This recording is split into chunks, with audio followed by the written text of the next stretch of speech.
Assalamualaikum warahmatullahi wabarakatuh.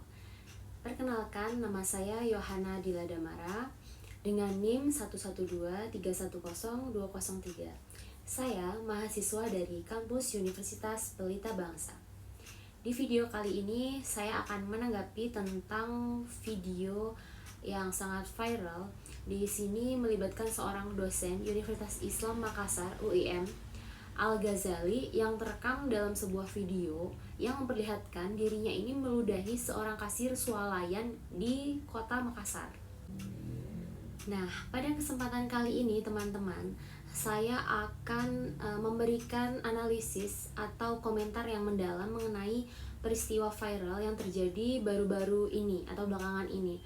Di sini tuh melibatkan seorang dosen di Universitas Islam Makassar, Al-Ghazali, yang terekam dalam sebuah video yang memperlihatkan dirinya ini meludahi seorang kasir swalayan di kota Makassar. Nah, kasus ini telah mendapatkan perhatian publik yang sangat luas serta berujung pada tindakan tegas dari pihak kampus berupa pemberhentian dosen tersebut dari lingkungan UIM atau Universitas Islam Makassar. Nah, dari video yang beredar, ini tuh dosen yang berinisial AS ini tuh atau dikenal dengan nama Amal Said, ini tuh terlihat melakukan tindakan yang tidak hanya melanggar norma sosial saja, tetapi juga mencederai nilai-nilai etika profesi sebagai seorang pendidik, yaitu sebagai seorang dosen.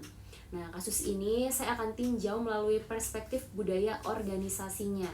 Nah, karena budaya organisasi ini adalah hal yang sangat penting dalam membentuk perilaku individu di lingkungan sosial dan institusional, termasuk dalam lingkup pendidikan tinggi atau perguruan tinggi seperti ya yang terjadi itu di Universitas Islam Makassar (UIM).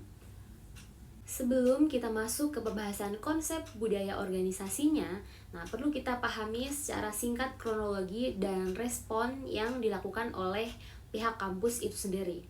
Nah, kasus bermula ini tuh ketika oknum dosen tersebut terlibat insiden di sebuah swalayan di Makassar. Nah, dalam video itu ia terlihat meludahi matkasir yang tengah bekerja setelah terjadi interaksi yang memicu emosi. Nah, tindakan tersebut terekam CCTV dan cepat viral di berbagai platform media sosial. Nah, menanggapi peristiwa tersebut, Universitas Islam Makassar (UIM), Al-Ghazali ini melalui Komisi Disiplin dan Keputusan Rektor Profesor Muammar Bakri ini mengambil tindakan yang sangat tegas dengan memberhentikan dosen itu dari jabatannya sebagai dosen di UIM ini karena dinyatakan melanggar kode etik, pengaturan kepegawaian, serta nilai-nilai moral dan akhlak yang dijunjung tinggi oleh institusinya. Nah, kampus juga menyampaikan permohonan maaf kepada kasir yang menjadi korban insiden tersebut. Keputusan ini menunjukkan komitmen UIM dalam menegakkan standar etika profesional dan menjaga citra lembaga sebagai institusi pendidikan Islam yang menerapkan nilai-nilai kemanusiaan dan kearifan lokal. Nah, berarti dari sini kita bisa simpulkan bahwa prinsip-prinsip budaya organisasi yang ada di Universitas Islam Makassar ini berarti benar-benar menjunjung tinggi nilai kode etik. Sangat terbukti ketika ada dosen yang melanggar kode etik dan tidak menerapkan nilai-nilai kemanusiaan yang ada di UIM, dia langsung dipecat secara tidak hormat karena memang sudah melanggar kode etik. Baik, sebelum kita menilai lebih jauh perilaku individu yang terlibat dalam kasus ini, mari kita pahami apa yang dimaksud dengan budaya organisasi. Nah, budaya organisasi ini apa sih teman-teman? Nah, budaya organisasi ini secara umum didefinisikan sebagai sekumpulan nilai, keyakinan, prinsip, asumsi bersama, serta pola tindakan yang berkembang dan dibagikan oleh anggota organisasi dan berfungsi sebagai pedoman perilaku di lingkungan kerja dan institusi. Nah, budaya organisasi ini membentuk identitas organisasi dan mempengaruhi cara anggotanya bersikap dalam situasi formal maupun informal. Nah, beberapa ahli ini menyatakan bahwa budaya organisasi ini berupa nilai-nilai yang tidak tertulis yang menjadi dasar cara berpikir dan bertindak oleh suatu anggota organisasi dalam menyikapi setiap situasi. Nah, keberadaan nilai budaya organisasi bukan hanya soal aturan tertulis saja, tetapi juga bagaimana nilai-nilai itu diinternalisasi dan dijadikan pedoman dalam bertindak sehari-hari atau dalam kehidupan sehari-hari kita. Nah, karena itu, budaya organisasi ini sangat berperan, sangat penting dalam memandu perilaku profesional, etika kerja, dan norma sosial yang seharusnya memang dijunjung tinggi oleh semua anggota institusi, termasuk dosen tersebut. Dalam konteks perguruan tinggi, budaya organisasi mencakup nilai-nilai akademik, kode etik profesi, budaya saling menghormati, integritas akademik, serta penerapan prinsip kemanusiaan dalam setiap bentuk interaksi profesional dan sosial. Nah, organisasi pendidikan tinggi ini seperti universitas tidak hanya menuntut kompetensi keilmuan dari dosen, tetapi juga integritasnya, etikanya, dan teladan moral sebagai contoh bagi mahasiswa dan publik. Nah, seorang dosen di sini adalah simbol intelektual dan teladan moral. Nah, perilaku dosen di ruang publik ini juga sangat sekali berpengaruh terhadap reputasi institusi, citra profesi pendidikannya, serta pembentukan karakter mahasiswanya.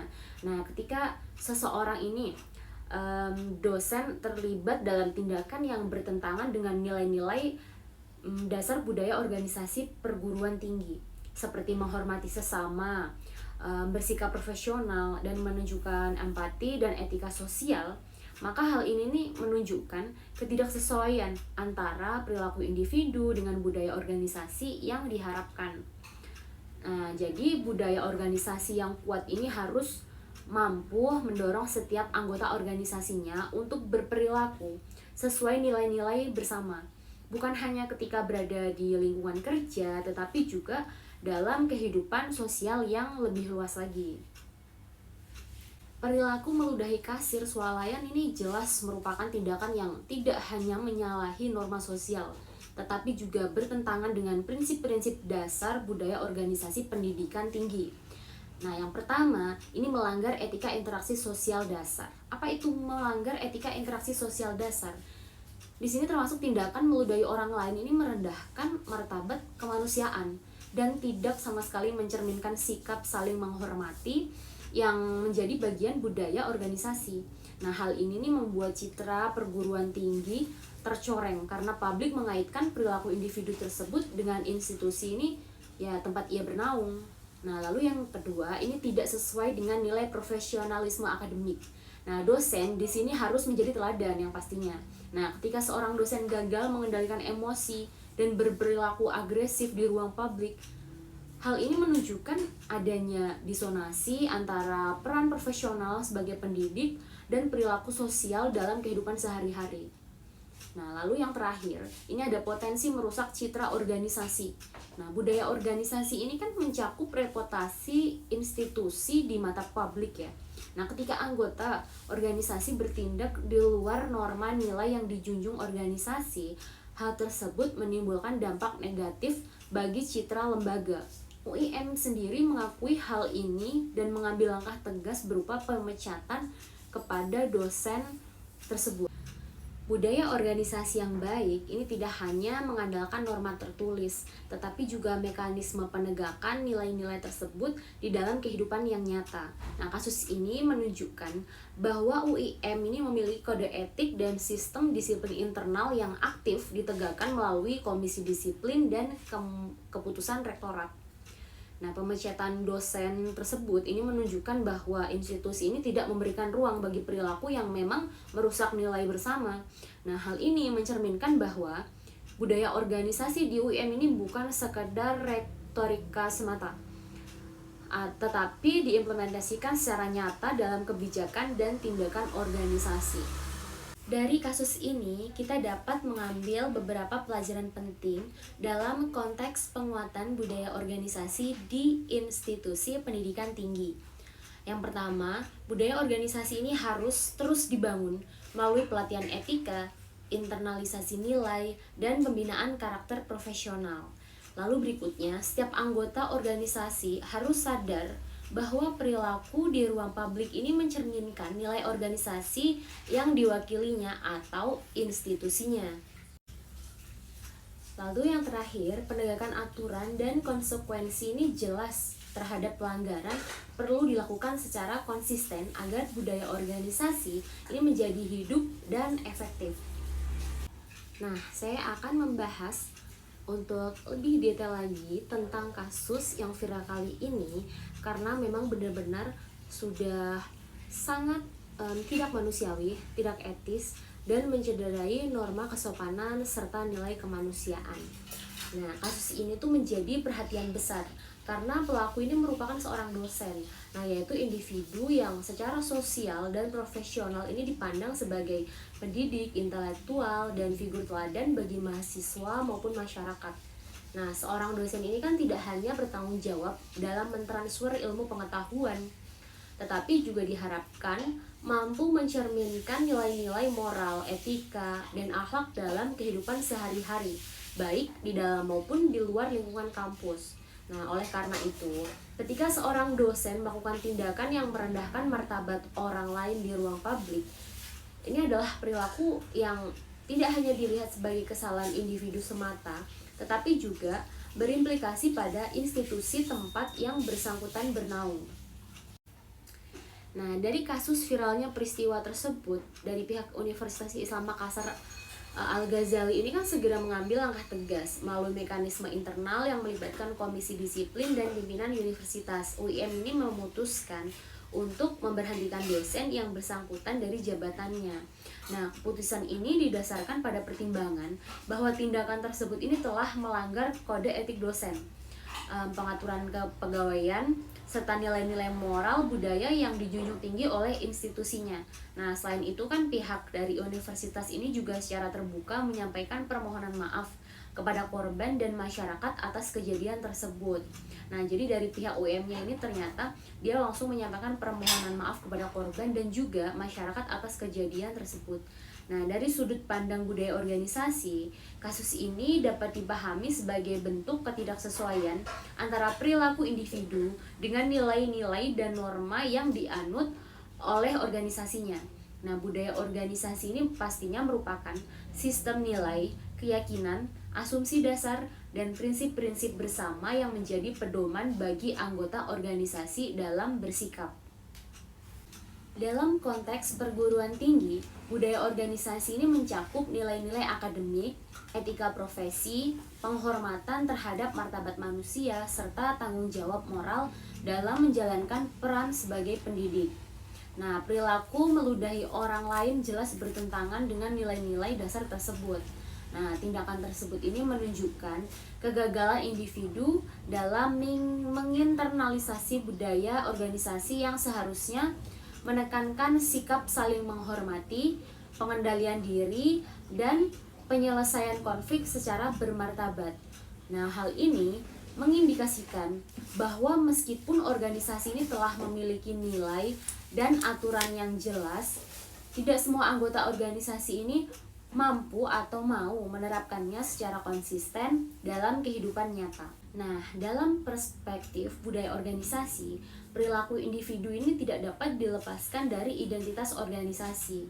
Seorang dosen meskipun berada di luar lingkungan kampus sekalipun, tetap dipandang sebagai representasi institusi tempat ia bekerja.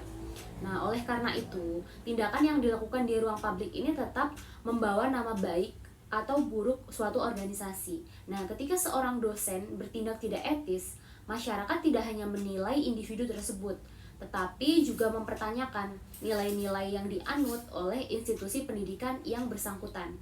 Keputusan UIM ini untuk memberhentikan dosen tersebut mencerminkan upaya organisasi ini dalam menjaga dan menegakkan budaya organisasi yang telah dibangun selama ini. Nah, tindakan tegas ini menunjukkan bahwa organisasi ini tidak mentoleransi perilaku yang memang bertentangan dengan nilai kemanusiaan, etika, dan moral, serta berkomitmen untuk menjaga integritas dan reputasi suatu institusi. Nah, dalam konteks budaya organisasi di sini, penegakan sanksi ini merupakan bagian penting dari proses internalisasi nilai, karena budaya yang kuat tidak hanya ditandai oleh slogan atau pertanyaan visi dan misi, tetapi juga oleh konsistensi antara nilai yang diklaim dengan tindakan yang nyata. Nah, dari kasus ini juga memberikan pelajaran penting bahwa budaya organisasi ini tidak cukup hanya dipahami secara konseptual, tetapi juga harus terus diperkuat melalui pembinaan, sosialisasi nilai, dan pengawasan yang berkelanjutan. Organisasi, khususnya perguruan tinggi, ini perlu memastikan bahwa seluruh anggotanya ini benar-benar memahami peran dan tanggung jawab moral yang melekat pada status mereka. Selain itu, diperlukan upaya untuk membangun kesadaran bahwa pengendalian emosi, etika komunikasi, dan sikap menghargai sesama ini merupakan bagian integral dari budaya organisasi yang sehat. Nah, secara keseluruhan, kasus dosen UIM Al-Ghazali yang viral ini menunjukkan bahwa pelanggaran terhadap budaya organisasi ini dapat berdampak luas, tidak hanya bagi individu yang terlibat, tetapi juga bagi citra dan kredibilitas institusi. Nah, peristiwa ini menegaskan pentingnya budaya organisasi yang kuat, konsisten, dan diinternalisasi secara mendalam oleh seluruh anggota organisasi. Nah, dengan budaya organisasi yang benar-benar hidup dalam perilaku kesehariannya, organisasi dapat mencegah terjadinya tindakan-tindakan yang merusak nilai kemanusiaan dan kepercayaan suatu publik. Nah, dari kasus yang viral tersebut, saya memiliki saran berdasarkan analisis kasus dosen UIM Al-Ghazali dari perspektif budaya organisasi. Nah, berdasarkan analisis terhadap kasus dosen Universitas Islam Makassar UIM Al-Ghazali yang viral dan ditinjau dari perspektif budaya organisasi, ini terdapat beberapa saran yang mungkin dapat diterapkan oleh suatu institusi. Ini dapat diajukan sebagai upaya perbaikan dan pencegahan agar peristiwa serupa ini tidak terulang di masa mendatang, baik di UIM maupun di institusi pendidikan tinggi lainnya. Pertama, perguruan tinggi ini perlu memperkuat proses internalisasi budaya organisasi secara berkelanjutan kepada seluruh sivitas akademika. Nah, khususnya dosen, tenaga kependidikan. Nah, internalisasi ini, budaya organisasi ini tidak cukup hanya disampaikan pada saat awal perekrutan atau melalui dokumen tertulis seperti kode etik dosen dan peraturan kepegawaian, tetapi harus dilakukan secara terus-menerus melalui sosialisasi, pelatihan etika profesi, serta forum diskusi yang membahas nilai-nilai kemanusiaan, profesionalisme, dan pengendalian diri. Nah, dengan demikian, nilai-nilai budaya organisasi ini tidak hanya dipahami secara konseptual, tetapi benar-benar tertanam dalam pola pikir dan perilaku individu. Lalu yang kedua, universitas ini disarankan untuk menyelenggarakan pelatihan pengelolaan emosi dan komunikasi etis bagi dosen dan tenaga kependidikan. Nah, kasus ini menunjukkan bahwa kemampuan akademik yang tinggi tidak selalu sejalan dengan kecakapan emosional. Oleh karena itu, pengembangan emotional intelligence dan keterampilan komunikasi interpersonal ini tuh menjadi sangat penting agar dosen mampu menghadapi konflik atau situasi yang tidak menyenangkan secara dewasa, bermartabat, dan sesuai dengan nilai-nilai budaya organisasi.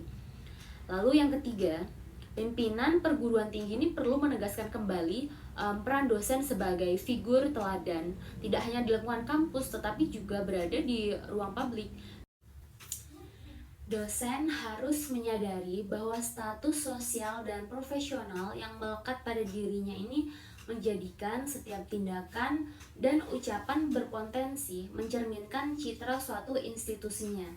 Nah, penegasan ini dapat dilakukan melalui kebijakan tertulis maupun penyampaian secara langsung oleh pimpinan dalam berbagai forum resmi, sehingga tumbuh kesadaran kolektif bahwa perilaku pribadi ini juga merupakan bagian dari tanggung jawab suatu organisasi.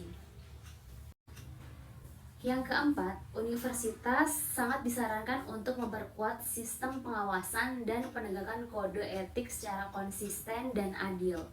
Nah, penegakan disiplin yang tegas seperti yang telah dilakukan UIM dalam kasus ini sangat perlu dipertahankan agar menjadi pembelajaran bagi seluruh anggota organisasinya. Konsistensi dalam memberikan sanksi terhadap pelanggaran nilai dan etika ini akan memperkuat budaya organisasi serta menumbuhkan rasa keadilan dan kepercayaan di kalangan sivitas akademika dan masyarakat. Dan pastinya semua yang ada di suatu institusi itu pastinya akan berperilaku yang lebih hati-hati lagi, baik dalam institusinya maupun di luar institusi atau di ruang publik. Kelima, perguruan tinggi ini perlu mengembangkan mekanisme evaluasi budaya organisasi secara berkala. Evaluasi ini dapat dilakukan melalui survei persepsi, wawancara, maupun forum refleksi internal yang melibatkan dosen, tenaga kependidikan, dan mahasiswa. Dengan adanya evaluasi berkala, organisasi ini dapat mengidentifikasi sejauh mana sih nilai-nilai budaya organisasi yang telah dipahami dan diterapkan, serta mengetahui area-area yang masih memerlukan penguatan dan perbaikan. Nah, di sini dari pihak kampus, sebagai contohnya seperti umpamanya mahasiswa, mungkin setiap semesternya mungkin mahasiswanya ini diberikan survei untuk penilaian sikap atau perilaku dosen selama mengajar. Nah, mungkin ini juga bisa membantu institusi dalam menilai bagaimana sih dosen ini terhadap mahasiswa, dan otomatis kan pasti akan berpengaruh terhadap di saat dosen ini berperilaku di tempat di luar publik. Lalu yang keenam, dari sisi individu, dosen dan tenaga kependidikan ini diharapkan dapat melakukan refleksi diri secara berkelanjutan terhadap perilaku dan sikap yang ditunjukkan dalam kehidupan sehari-hari. Kesadaran pribadi untuk selalu menjaga etikanya, menghormati sesama, dan mengendalikan emosi merupakan fondasi penting dalam membangun budaya organisasi yang sangat sehat. Nah, refleksi diri ini juga penting agar individu ini mampu menyelaraskan peran profesionalnya dengan nilai-nilai moral dan kemanusiaan yang memang seharusnya dijunjung tinggi oleh seorang pendidik. Secara keseluruhan, saran-saran tersebut ini menegaskan bahwa penguatan budaya organisasi ini membutuhkan komitmen bersama antara pimpinan organisasi dan seluruh anggotanya, bahkan mahasiswanya juga ikut terlibat. Nah, kasus dosen UIM ini, Al-Ghazali, ini menjadi pelajaran penting bahwa budaya organisasi yang kuat ini bukan hanya dibentuk melalui aturan tertulis, tetapi melalui konsistensi perilaku, keteladanan, serta keberanian suatu organisasi dalam menegakkan nilai-nilai yang diyakini. Dengan penerapan budaya organisasi yang sehat, berkelanjutan, institusi pendidikan tinggi ini dapat menjaga martabat, reputasi, serta kepercayaan publik terhadap dunia pendidikan. Nah, seperti di UM ini, institusinya langsung bertindak tegas untuk memecat dosen UM Al-Ghazali yang memang melanggar norma-norma sebagai pendidik. Nah, dan juga meminta maaf kepada seluruh masyarakat atas apa yang telah terjadi. Jadi, UIM benar-benar bisa menerapkan budaya organisasi dengan baik dan pastinya tetap bisa menjaga martabat, reputasi, serta kepercayaan publik terhadap dunia pendidikan atau bahkan sebagai seorang pendidik. Dalam kesimpulannya, kasus dosen IUM ini yang viral ini merupakan pelajaran penting bagi semua perguruan tinggi bahwa budaya organisasi ini bukan hanya sekedar slogan, tetapi realitas yang perilaku yang harus dijunjung oleh setiap anggotanya. Ketika nilai-nilai organisasi diabaikan, dampaknya bukan hanya pada individu, tetapi juga pada reputasi lembaga dan kepercayaan publik terhadap suatu institusi pendidikan. Nah, demikian analisis saya atau tanggapan saya tentang kasus ini dari sisi budaya organisasi. Jika ada kata-kata yang memang kurang berkenan dalam penyampaian video saya meminta maaf, dan semoga tanggapan dari video saya ini dapat menambah wawasan semuanya dan bermanfaat bagi yang melihat. Dan terima kasih atas perhatiannya dan kesempatannya. Saya Yohana Dila Damara pamit undur diri. Wassalamualaikum warahmatullahi wabarakatuh. Sampai jumpa di video selanjutnya.